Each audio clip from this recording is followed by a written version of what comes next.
उदाहरण के तौर पर सृजन नाम का एक भक्त कार्यालय के काम के दबाव के कारण कष्ट में है। उसकी दो आत्माएं हैं जो एक दूसरे की प्रतिबिंब हैं। पहली आत्मा कष्ट का अनुभव कर रही है, उसकी दूसरी आत्मा पहली को प्रतिबिंब दिखाकर यह बोध कराती है कि सृजन मात्र एक किरदार है। वह किरदार कष्ट में है, आत्मा नहीं। उस किरदार का कार्य अधूरा पड़ा है, आत्मा का नहीं। आत्मा स्वयं को किरदार से अलग करके शून्य का अनुभव कर सकती है। इस तरह दोनों आत्माएं मिलकर आत्मज्ञान की ज्योति जलाती हैं। उसी प्रकार रिद्धि नाम की एक दूसरी भक्त है जो अभी अभी मंदिर होकर आई है और अत्यंत आनंद का अनुभव कर रही है। उसकी भी दो आत्माएं हैं जो एक दूसरे की प्रतिबिंब हैं। पहली आत्मा पूरी तरह आनंद में खोई हुई है, दूसरी आत्मा पहली को प्रतिबिंब दिखाकर यह बोध कराती है कि रिद्धि मात्र एक किरदार है। उसका किरदार आनंद में डूबा है, आत्मा नहीं। किरदार अभी अभी मंदिर होकर आई है, आत्मा नहीं। आत्मा किरदार से अलग होकर सोने का अनुभव कर सकती हैं। इस तरह दोनों आत्माएं मिलकर आत्मज्ञान की ज्योत जलाती हैं। एक ही देह के साथ जुड़ी हुई दो आत्माएं उन दो जनों की तरह हैं जो एक ही घर में रहते हैं। यदि वे आत्माएं एक दूसरे की पूरक हैं, जैसा कि एक आत्मा के दो में विभक्त होने पर होता है, तो वे शांति में एक ही देह में जुड़ी रह सकती हैं। वे अंततः शून्य को प्राप्त हो जाती हैं, अर्थात वे जीवन मरण से मुक्ति पा लेती हैं। समय के 7 तारों से 14 तारों तक की आत्मा की यात्रा सरल नहीं होती। यह इस पर निर्भर करता है कि आत्मा का किरदार किस मान्यता प्रणाली से बंधा हुआ है। वह मान्यता प्रणाली यदि दूषित है तो आत्मा यात्रा के बीच में ही लंबे समय तक अटकी रह सकती है। मान्यता प्रणाली एक वाहन का कार्य करती है। यदि वाहन ठीक भी हुआ तो भी आत्मा को 14 तारों का स्वामित्व प्राप्त करने में एक से अधिक जन्म लेने पड़ सकते हैं। जब हनुमान जी ने चंद्रा की आत्मा को समय के 13 तारों पर सवार देखा तो उसकी आत्मा को 2 भागों में विभाजित करने का विचार आया। एक भाग चंद्रा का जीवन जी सकता है और दूसरा भाग उसके बच्चे का। हनुमान जी ने यह विचार काल के साथ साझा किया। हनुमान जी बोले, यदि उसके पास समय का एक तार और अधिक होता तो उसकी आत्मा अपने आप ही 2 भागों में विभाजित हो जाती। वह बिना किसी बाहरी सहायता के अपने बच्चे को बचा पाती। काल ने मुस्कुराते हुए कहा, तब भी उसे अश्विन देवों की सहायता तो लेनी ही पड़ती। यह कामचलाऊ चिकित्सक क्या कर रहा है इसको स्वयं भी नहीं पता। यह बच्चे की मस्तिष्क की चोट को कैसे ठीक करता। मैंने तो अश्विन देवों को यहाँ आने के लिए नहीं कहा। क्या आपने उन्हें बुलाया है? हनुमान जी ने पूछा। नहीं, काल ने उत्तर दिया। मैंने सोचा कि आपने किसी के कर्म चंद्रा की आत्मा जैसे हो तो अश्विन देवों को आना ही पड़ता है। न ही मैंने उनको बुलाया है और न ही किसी अन्य देव ने, हनुमान जी ने बताया। काल इस बात से सहमत थे। वे बोले, हाँ, चंद्रा की आत्मा शक्तिशाली तो है। समय के 13 तारों पर स्वामित्व प्राप्त करना कोई छोटी बात नहीं है, परंतु मैं आपके इस विचार को सहमति नहीं दूंगा कि उसकी आत्मा को विभाजित किया जाए। विभाजित करने के पश्चात एक आत्मा के पास 7 समय के तार होंगे और दूसरे के पास 6। कौन सी आत्मा कौन सा किरदार चुनेगी? यदि 6 तारों वाली आत्मा चंद्रा के किरदार के साथ जुड़ती है तो वह वानर की तरह व्यवहार करना शुरू कर देगी। आपने देखा ही है कि असहाय वानरों के साथ यहाँ के गांव वालों ने कैसा बर्ताव किया। वे वानर की तरह व्यवहार कर रही महिला के साथ कैसा बर्ताव करेंगे। वे पत्थरों से उसे मार डालेंगे। कदाचित उसका स्वयं का परिवार भी यह समझे कि उसमें कोई बुरी आत्मा आ गई है और यह समझकर उसे घर से निकाल दें। उसके बच्चे को बचाने के लिए उसको मानसिक रूप से अपंग करना कितना उचित है। यदि 6 तारों वाली आत्मा उसके बच्चे के किरदार के साथ जुड़ती है तो वह पूरा जीवन एक मानसिक रूप से अपंग बच्चे की माँ के रूप में पीड़ा सहन करेगी और कदाचित गांव वाले उस बच्चे की भी बलि ले लें क्योंकि वह बच्चा वानरों की तरह व्यवहार करेगा। हनुमान जी शांति से सोचते हुए बोले, मैं जानता हूँ काल, बस समय के एक और तार पर उसका स्वामित्व होता तो उसके पति की आत्मा के पास कितने तार हैं? देखता हूँ। हनुमान जी ने ऐसा मन में विचार किया। मैं पहले ही देख चुका हूँ, काल बोले। उसकी आत्मा के पास समय के केवल 7 तार हैं। हनुमान जी, उसके पास एक तार भी अधिक नहीं है। इसका अर्थ है कि मानव स्तर पर कोई समाधान संभव नहीं है। यदि माता और बच्चे दोनों को जीवित रहना है तो उनमें से एक को मानसिक रूप से अपंग होना ही पड़ेगा। हाँ, यदि कोई हनुमान जी का वाक्य अभी पूरा भी नहीं हुआ था कि काल बोल पड़े, हाँ, इसके समाधान के लिए दैवी सहायता की आवश्यकता है। यदि कोई अनजान व्यक्ति, कदाचित कोई साधु, अपनी आत्मा को विभाजित करके इस बच्चे को दे दे तो समाधान हो सकता है। हनुमान जी ने वाक्य पूरा किया। काल संदेह के स्वर में बोले, परंतु आत्मा को विभाजित करके इस बच्चे को देने के लिए देने वाले का इस बच्चे के प्रति जुड़ाव होना आवश्यक है। हाँ, कोई साधु अवश्य इस बच्चे के साथ जुड़ाव स्थापित कर सकता है, परंतु क्या इतना गहरा जुड़ाव स्थापित हो सकता है कि वह अपनी आत्मा का एक भाग इसको दे दे? हाँ, हो सकता है। क्या आप आसपास किसी ऐसे साधु की खोज कर सकते हैं जिसके पास दान करने के लिए समय के कुछ तार अतिरिक्त हो? हनुमान जी ने आग्रह किया। काल ने तुरंत सूचना दी, हाँ, एक साधु है, वह पास के ही जंगल में है, परंतु यदि वह अपनी नियमित चाल से चलकर आएगा तो इस शहर तक समय पर नहीं पहुंच पाएगा। हनुमान जी ने काल द्वारा दी गई सूचना का विश्लेषण किया। मुझे कोई कठिनाई दिखाई नहीं देती काल। यहाँ से 6 घंटे की दूरी पर मुझे एक सुरंग दिखाई दे रही है जिसमें चल रहे दृश्य के मुख्य किरदार का नाम चंद्रा है और वह इस बात से खुश है कि उसका बच्चा ठीक हो गया है। मैं उस दृश्य में एक साधु को भी देख सकता हूँ। हम चंद्रा की आत्मा को उसी सुरंग में ले जा रहे हैं। वह साधु उस दृश्य में समय से पहुँच चुका है, हनुमान जी बोले। काल ने उत्तर दिया, उसी सुरंग के समानांतर एक दूसरी सुरंग है जिसमें चल रहे दृश्य का मुख्य किरदार अत्यंत दुखी है। हम दोनों उस दृश्य में उपस्थित हैं और साधु के समय पर न आने के कारण कोई तत्काल हल ढूंढने का प्रयास कर रहे हैं। चिंता मत करो काल, हम चंद्रा की आत्मा को उस दूसरी सुरंग में नहीं जाने देंगे। चलो हम अपना कार्य करते हैं, हनुमान जी ने कहा। उस गांव से कुछ मील की दूरी पर एक जंगल में विश्राम कर रहे एक साधु के मस्तिष्क में अचानक एक अस्पष्ट सा विचार आया। उस विचार ने साधु के चेतन मन में कोई उपस्थिति अंकित नहीं कराई, परंतु एक कर्म को अंकुरित कर दिया। साधु अचानक उठ खड़ा हुआ और चलने लगा। उसे नहीं पता था कि कहाँ जाना है, परंतु उसे इतना पता था कि चलते जाना है। वह साधु अनगिनत वर्षों से हनुमान जी से मिलने को आतुर था। वह किसी अदृश्य शक्ति को समर्पित था। उसे लगता था कि एक अदृश्य शक्ति जिसे वह अपना गुरु कहता था उसके कर्मों को निर्देशित कर रही थी। कभी वह बिना विषय के कुछ भी बोलता, कभी बिना प्यास के पानी पीता, कभी पानी होते हुए भी प्यासा रहता, कभी बिना कारण के नाचता और बिना किसी गंतव्य के चलता जाता। वह सीधे किसान के घर की ओर नहीं जा रहा था, परंतु भाग्य उसे वहीं ले जा रहा था। रास्ते में उसके साथ जो घटनाएं घटी उसके कारण वह कभी दौड़ा, कभी धीरे धीरे चला, कभी रुक गया, कभी मुड़ा। वे घटनाएं इसलिए हो रही थी ताकि वह ठीक उसी समय पर किसान के घर पहुंचे जिस समय पर काल चाहते थे। एक भी पल की देरी या एक भी पल की शीघ्रता से वह काल के द्वारा निर्धारित गंतव्य से भटक सकता था। उस दौरान हनुमान जी चंद्रा के घर की छत पर भयभीत वानरों के साथ बैठे रहे। चंद्रा ने उनको खाना दे दिया था।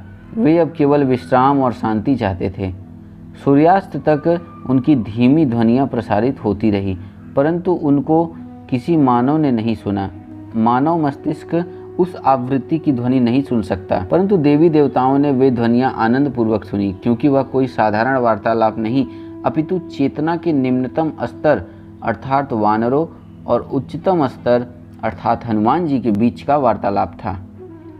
सूर्यास्त के पश्चात वे वानर वापस जंगल की ओर चल दिए। हनुमान जी ने उनको रास्ता बता दिया था। जब हनुमान जी छत से नीचे उतरे तब उन्हें समाचार मिला कि वह साधु अभी तक नहीं पहुंचा था। काल के संदेह और भय सत्य सिद्ध हो गए थे। चंद्रा के बेटे को अचेत हुए अब कई घंटे बीत चुके थे। चंद्रा अब अत्यंत दुखी और चिंतित थी। हनुमान जी ने देखा कि कुछ क्षण के पश्चात चंद्रा की आत्मा इस दृश्य में प्रवेश करने वाली थी जिसमें उसके बच्चे की मृत्यु हो जाती है। तुरंत कार्यवाही की आवश्यकता थी, इसलिए हनुमान जी ने काल से कहा, आपको हस्तक्षेप करना पड़े तो करो, परंतु उस साधु को तुरंत यहाँ पहुँचाओ। काल ने मंत्रणा दी, हे हनुमान, आप उसे उड़ाकर यहाँ पर ले आओ। जिस गति से वह आ रहा है उस गति से आएगा तो उसे कम से कम आधा घंटा और लगेगा। हनुमान जी जानते थे कि यह संसार को बचाने का युद्ध नहीं था, केवल एक बच्चे को बचाना था। किसी को उसके भाग्य के विपरीत उड़ाकर लाना नश्वर संसार के नियमों का उल्लंघन होता। इससे संसार की हानि अधिक और लाभ कम होता। उन्हें तुरंत कोई ऐसा समाधान निकालना था जो धरती के नियमों के विपरीत ना हो। काल ने स्थिति को समझा और मंत्रणा दी, हनुमान जी, चलिए बच्चे की माता की आत्मा को ही विभाजित कर देते हैं। ठीक है कि उनमें से एक मानसिक रूप से अपंग हो जाएगा, परंतु दोनों कम से कम जीवित रहेंगे। मानसिक अपंगता का समाधान हम भविष्य में भी निकाल सकते हैं। हनुमान जी उस चारपाई के पास गए जहाँ पर बच्चा लेटा था। चंद्रा अब चारपाई के पास बैठी थी। उसकी आंखों से आशा समाप्त होती जा रही थी।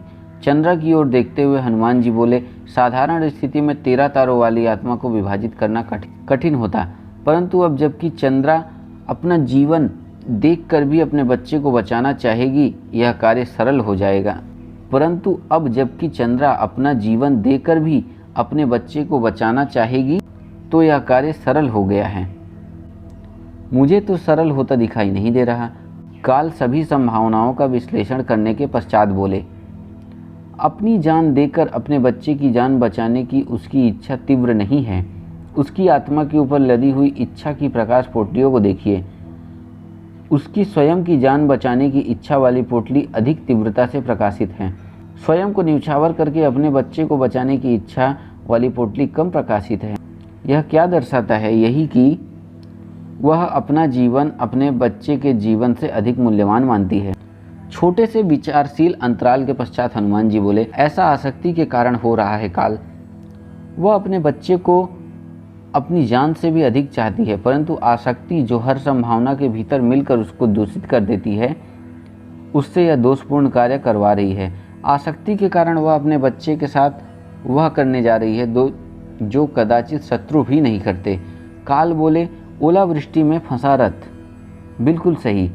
हनुमान जी ने सहमति जताई और समस्या का समाधान ढूंढने के पश्चात उसको क्रियान्वित करने में जुट गए।